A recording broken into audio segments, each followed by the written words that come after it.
श्रीमद् भगवद गीता का ज्ञान आपकी सारी व्यर्थ की चिंताओं को समाप्त कर सकता है। गीता का ज्ञान मन की हर परेशानी और अशांति को नष्ट कर देता है। जब महाभारत का युद्ध आरंभ होने वाला था तो अर्जुन बहुत चिंता करने लगा कि मेरे गुरु और पितामह भीष्म और मेरे सारे रिश्तेदार, मेरे सारे मित्र इस युद्ध में सब मारे जाएंगे। और ना जान आपकी सारी व्यर्थ की चिंताओं को समाप्त कर सकता है। गीता का ज्ञान मन की हर परेशानी और अशांति को नष्ट कर देता है।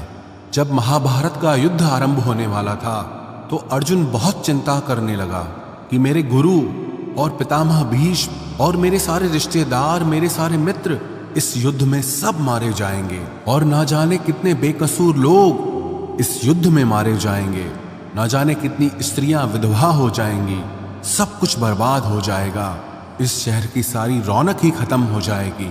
इन सब को मारकर अगर मैं जीत भी गया तो उस जीत का मतलब ही क्या, जहां अपने ही ना रहे। तब अर्जुन को श्री कृष्ण ने गीता का ज्ञान देते हुए कहा कि तू जिस भी चीज की चिंता कर रहा है, जिसके लिए भी दुखी हो रहा है, जिसके बारे में सोच सोच के इतना परेशान हो रहा है, वो सब कुछ एक दिन नष्ट होने वाला है। वो आज नहीं तो कल वैसे भी मिट जाएगा। और जो अविनाशी आत्मा है वो कभी भी मर नहीं सकता, नष्ट नहीं हो सकता। तो चिंता और दुख किस बात के लिए करते हो? क्योंकि जो एक दिन नष्ट होने वाला है, मिटने वाला है, मरने वाला है, उसकी चिंता करके, उसका दुख करके तुम कर भी क्या लोगे? तुम चाह के भी उसे रोक नहीं सकते, उसे बदल नहीं सकते। तो क्यों चिंता करके अपना जीवन नष्ट कर रहे हो? चिंता तुम्हारे मन को दुखी और रोगी बना देगी, कायर बना देगी। और जो नष्ट हो ही नहीं सकता उसकी चिंता करने की कोई जरूरत ही नहीं है। तो परिस्थिति को चाहे तुम जैसे देखो, तुम्हारी चिंता करना बिल्कुल व्यर्थ है। वास्तव में आप भी उन्हीं बातों के बारे में चिंता करते रहते हैं, सोचते रहते हैं, जिसे आप कंट्रोल नहीं कर सकते, जिसे आप चाहकर भी बदल नहीं सकते। याद रखना, जो व्यक्ति चीजों को जितना कंट्रोल करने की कोशिश करेगा, जितना प्रयास करेगा कि जिंदगी मेरे हिसाब से चले, जो मैं चाहता हूं मुझे बस वो ही मिले, और जो चीज मैं नहीं चाहता वो चीज मेरी जिंदगी में कभी ना आए, ऐसे ही व्यक्ति को सबसे ज्यादा चिंता और तनाव का सामना करना पड़ेगा।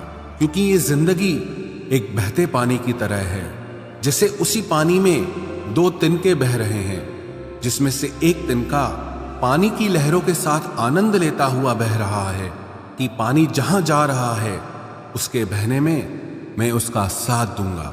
जहां जहां पानी जाएगा वहां वहां मैं भी इसके साथ आनंद लेता हुआ बहता रहूंगा।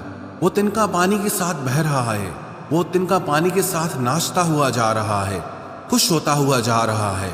और एक दूसरा तिनका है जो उस पानी के बहाव के साथ लड़ रहा है कि जहां ये पानी जा रहा है मैं उसका बहाव बदल दूंगा, इस पानी को मैं वहां ले जाऊंगा जहां मैं ले जाना चाहता हूं, क्योंकि मैंने अपनी मंजिल कहीं और सोच रखी है।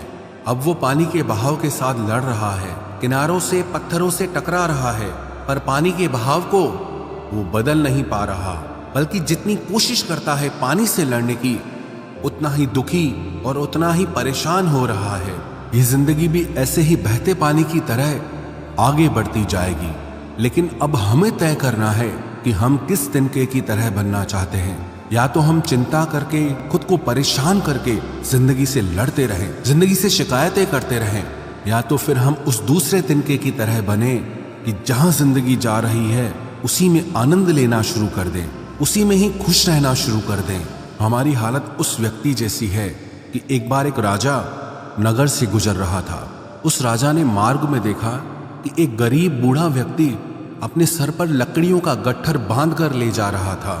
राजा को उस व्यक्ति पे बहुत दया आई। राजा ने उस व्यक्ति से कहा कि तुम इतनी गर्मी में इतना बड़ा लकड़ियों का गट्ठर अपने सर पे लेके जा रहे हो, पसीने से लथपथ लगे पड़े हो, आओ तुम मेरे रथ में आके बैठ जाओ, तुम्हें जहां जाना है मैं तुम्हें छोड़ दूंगा। तो वो व्यक्ति कहने लगा, महाराज मैं बहुत गरीब आदमी हूं, मैं आपके रथ पे कैसे बैठ सकता हूं? मैं तो आपके आगे बहुत छोटा हूं।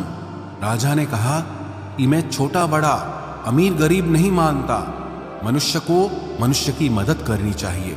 अगर हमारे पास कुछ ज्यादा है और अगर किसी को जरूरत है तो उसे वो चीज जरूर देनी चाहिए।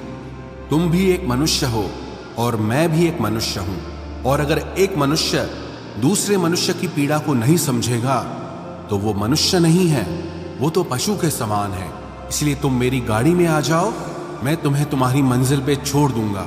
राजा के ऐसा कहने पर वो किसान राजा के रथ में बैठ गया।